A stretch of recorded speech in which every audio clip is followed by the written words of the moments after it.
In this video, I'm going to show you how to exactly make sure your spot colors are correct for the customer before going to do your sublimation. So let's get to it.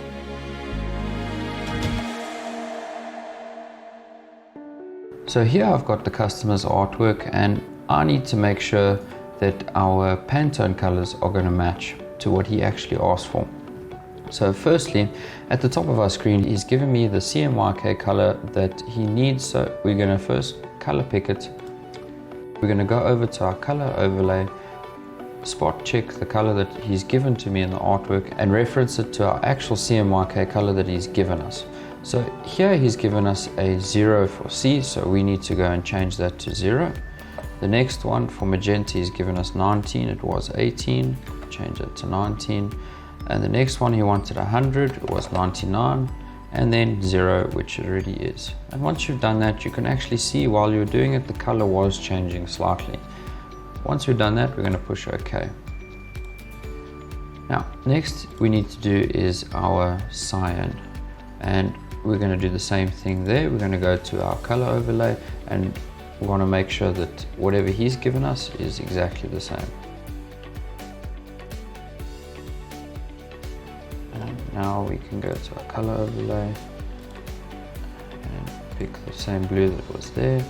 Okay, now let's have a look at what he's given us. So for cyan, he gave us 78, it was 71. He gave us for magenta 28, and it was 15.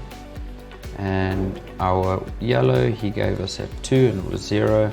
And then our K can be 0, and that is correct. Alright, now that we've done that, we can save this, and let's go and print it and see if it comes out the color of the machine. Okay, now that we've saved our file and I'm here at my printer, I've made sure that it's clean and it's done its nozzle test exactly how I want it. I am now ready to print, so all we need to do is just load our file onto our program. So let's do it. All we got to do is just drag it over onto our computer. There it is there. Now this is not a massive test print, but I'm going to be doing multiple of these on different materials because we have a few tests to make. So all I'm going to do is leave it the size that it is. It's perfect size. I'm just going to add more copies, put a gap in between them so I can cut my material and label it. And now that I've done that, all I need to do is push print. When it comes to sublimation printing, the settings I always use is the maximum amount of color, simply because depending on what material you're going to heat press with when you're doing sublimation, you have to keep in mind that some materials have open knitted and some of them are closed, flat material. Those that are open need to have more ink penetrating further down into the material so that you have more color. Now, if you put less ink and it's got an open knit material, when the ink goes down, you're going to start seeing white areas when you move or slightly stretch the material. So the less amount of ink you put down, the more likely you are to have those whites coming out when you stretch the material, especially if you're doing something like spandex. That's the biggest issue when it comes to ink. So you've got to make sure that you put down the most amount of ink. So I'm using an 8 pass here. Another thing is you need to remember that you have to print everything in reverse.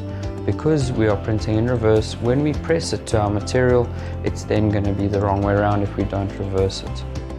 From that, when you're heat pressing, you have to keep in mind that different materials will come out with different temperatures required for the actual ink to be pressed into the material itself.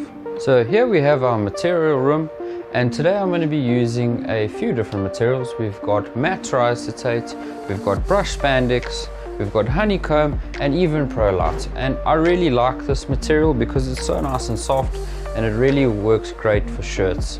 So let's get to pressing.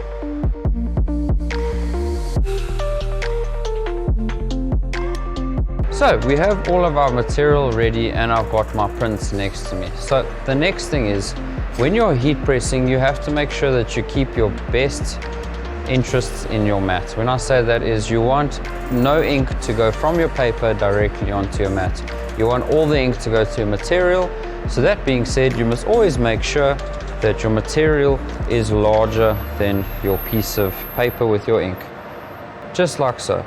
Reason being, if you've got any ink on your paper that's on the outside, that will transfer to your mat, and then that'll cause you ghosting or printing the wrong color onto a shirt later on because there's still ink trapped inside of your mat. So make sure your material is bigger. That's number one. Number two, your pressure has to be just right. It can't be too tight or too loose. If it's too tight, you end up having pieces where if it does have a bubble in the material like so, and if you shove it through your press like that, eventually it's going to go in and fold over itself, and then you're going to have a white streak, which you do not want. Now if your pressure is too loose, what happens is the material shrinks, which it will. Don't get me wrong, your material will always shrink the first time you put it through your press. Now depending on what material it is, it'll either shrink from 1 centimeter all the way to 10 centimeters smaller in either direction. Now if your pressure is too light, what happens is you'll get spots where the ink hasn't successfully penetrated the material. You'll have bad batches where it looks like water has basically rained on top of your paper and it's pushed the ink away and there's no ink actually in that area. Now that of course is from having it too loose. So you need to test your material, shove it through with those creases at different pressures until you get it right. And when you get it right, maybe mark on your machine so that when you bring your mat forward, it's always in the same place. That being said, let's start with our first material, Prolite. Now all I'm going to do is make sure I push it in slowly, and I want the material to grab first, always not the paper. That way when the material is grabbed, it's actually grabbed evenly and it starts stretching out, so it prevents any of those creases like so I mentioned. So basically just going to put my hand lightly on it, and I'm going to slowly push until I can see the material is getting taken out of my hand. And if I let go, there's the material. Now I just slightly push in the paper, and there we have it.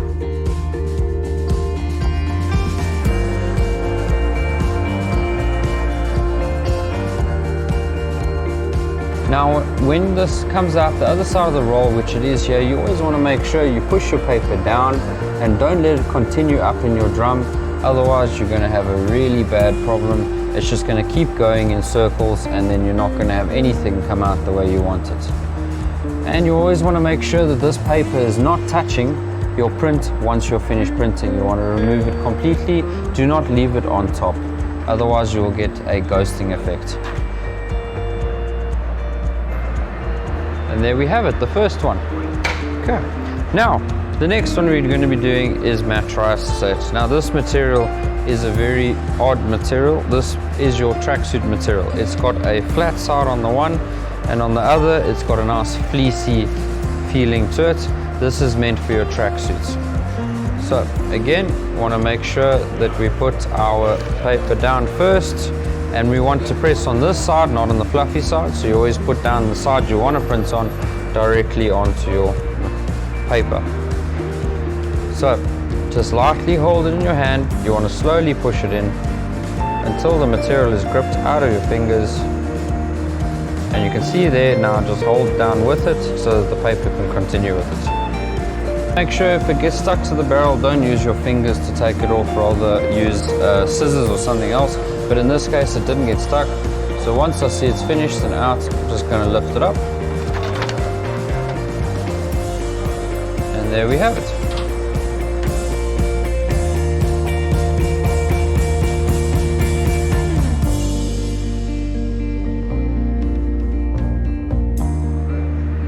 Okay, now over to our next material.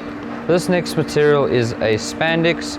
We call this brush spandex simply because it has got a nice slight little fleecy to it on both sides. Very, very soft material, and it's good for stretch in both directions.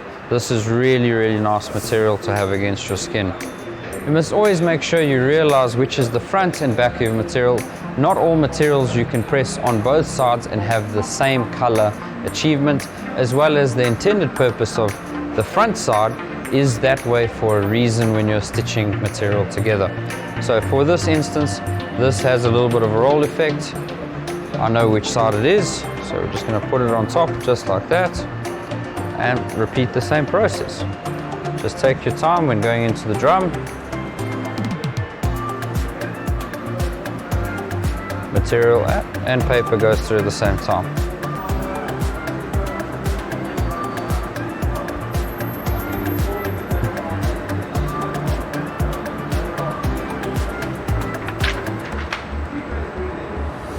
Okay.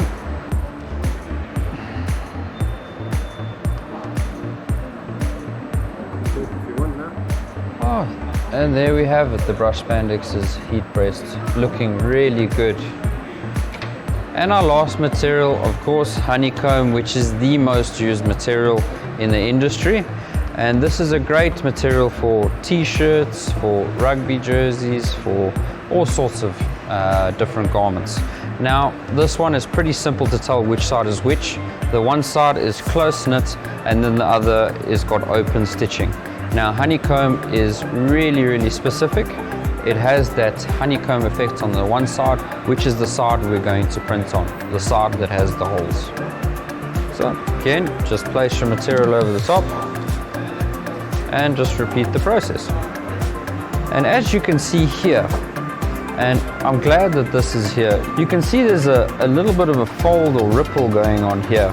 Now, as I said in the past, if you have something like this and your tension is too much on your mat, when this goes in, and specifically if it went in the way like this, when this goes in, this is actually going to fold over itself and create a folded seam. Now that means you'll not get any ink in that area and you'll actually have a white stripe with no ink. So that sort of thing you always have to be careful of if your mat tension is too much. If it's too much, the pressure on your mat, then it's going to create that fold. Remember, you just want it to be flat and have it go in properly through your machine. So in this case, I'm going to prevent myself from having that problem. Even if my mat is at the correct angle, I still make sure I want to push it in this way so that when the material gets grabbed, it opens up that seam. So that way we don't have that issue. So let's get to it. And there we go. And we just hold it back a little bit just so it makes sure it goes through flat. And have a look at that. That wrinkle is not there. The material is nice and flat. You can see there's no white streaks in there. So exactly as I explained it, it came out the way I wanted it.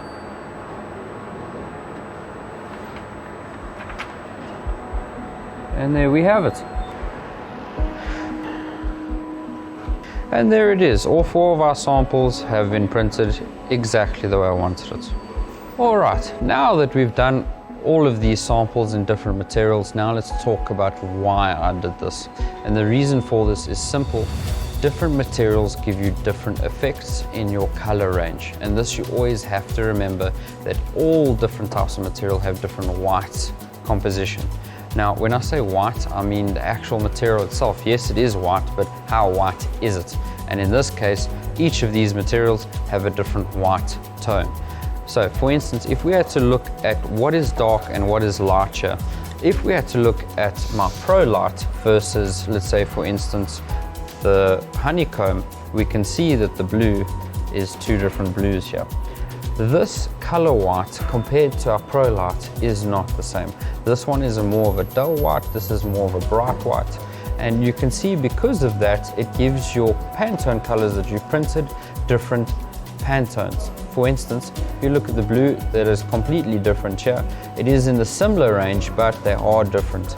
And even for the yellow itself, that is 2 different types of yellow, but according to our printer, we printed the same yellow on all of these. And this is a lesson we have to keep in mind and learn for ourselves, that each of these materials are going to give us a different color. So the lesson here I am teaching today is, before you go ahead and print 100 garments, always make sure the material you're using, you do a color swatch, print it off, give it to your customer, have a look at it and see if it's correct.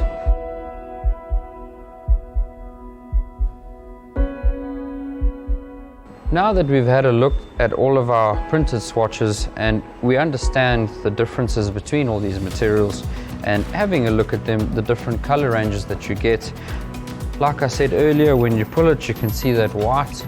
Now, if this was a more open fabric, you wouldn't actually see any ink whatsoever. You wouldn't even see blue. This would just fade away completely if we had to put less ink down, which is what you don't want. The more ink you have is not necessarily the best, but in this case, an 8 pass will do just fine. And hopefully I have taught you guys the fundamentals of doing your color picking and doing swatches with sublimation. And keep in mind, whenever you're doing this, just remember the materials are all different and you want to make sure that the customer is happy. Rather print off a sample like I've done here in the fabrics that they might be using to see if their color is right. And if the color isn't, all you got to do is go back to that color chart where you saw us changing the numbers and just slowly change them until you get the right figure. Thanks for watching.